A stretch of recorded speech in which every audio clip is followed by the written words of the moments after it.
C'est quoi au juste ce pub? C'est un pub, Samoan. Ça c'est quoi? C'est un cocktail. Vous avez demandé 2 cocktails? Non.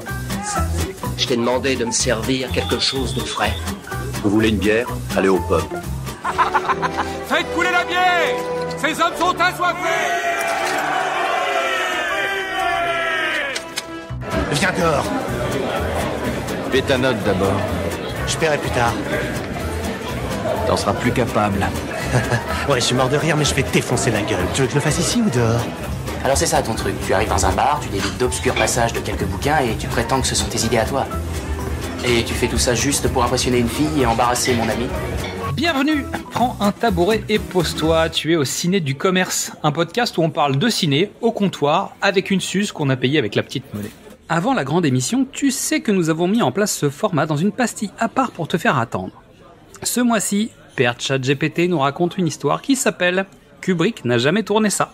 Simon, 27 ans, est un jeune monteur freelance un peu paumé. Il vit entre Paris et Lyon, fait des petits boulots pour des boîtes de com, rêve de cinéma mais n'ose plus y croire.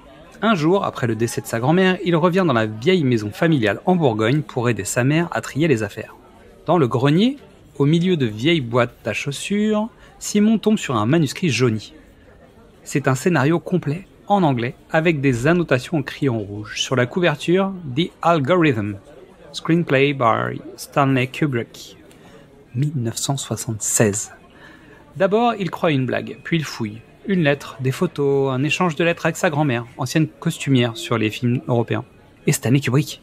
Il apprend qu'elle avait travaillé avec lui sur une obscure production jamais finalisée, que ce scénario a été confié à elle pour être sauvé du chaos, mais personne n'en a jamais parlé. Simon, excité, montre le manuscrit à des potes de fac, à un prof de cinéma, une connaissance chez France Culture. Résultat, moquerie, soupçon de faux, regard gêné. Même sa copine Lena trouve qu'il s'emballe un peu trop.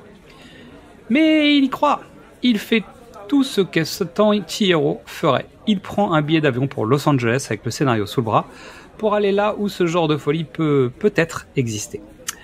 À Los Angeles, Simon vit dans un Airbnb moisi à Burbank et fait des rencontres étranges. Chloé, une actrice has-been qui joue dans des pubs de dentifrice et croit à fond en la réincarnation de Kubrick dans Les Pigeons.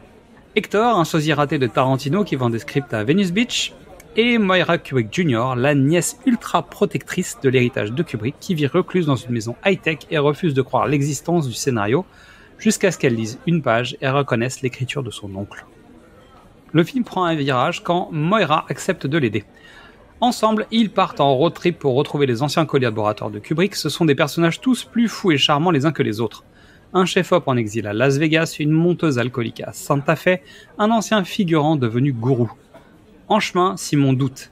Est-ce qu'il veut faire un film ou juste être reconnu? Et ce scénario, est-ce que Stanley Kubrick ne l'avait pas abandonné pour une bonne raison? Et surtout, qui est-il pour prétendre le faire revivre? Il décide finalement de ne pas vendre le scénario, mais de faire un documentaire sur son périple. Il tourne tout avec son téléphone, aidé par Chloé et Hector qui deviennent une équipe de fortune. À la fin, une plateforme de streaming s'intéresse au documentaire, le film sort, À la recherche de Kubrick devient un petit phénomène. Pas pour les révélations, mais pour l'humanité du projet, le chemin parcouru, les rêves et les ratés magnifiquement sincères.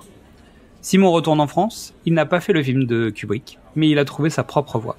Il devient documentariste, et dans un placard de son nouvel appartement à Belleville, il accroche une copie de la première page du scénario, juste pour s'en souvenir.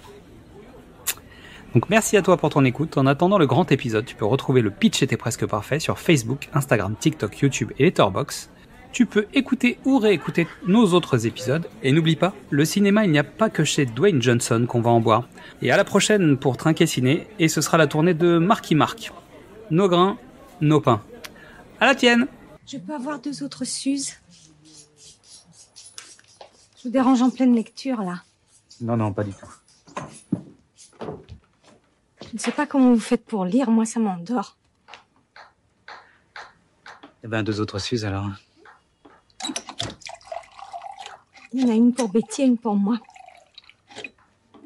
Oh mais là maintenant, faut arrêter maintenant. Il faut boire avec modération. Qu'est-ce qu'on dit, Antoine?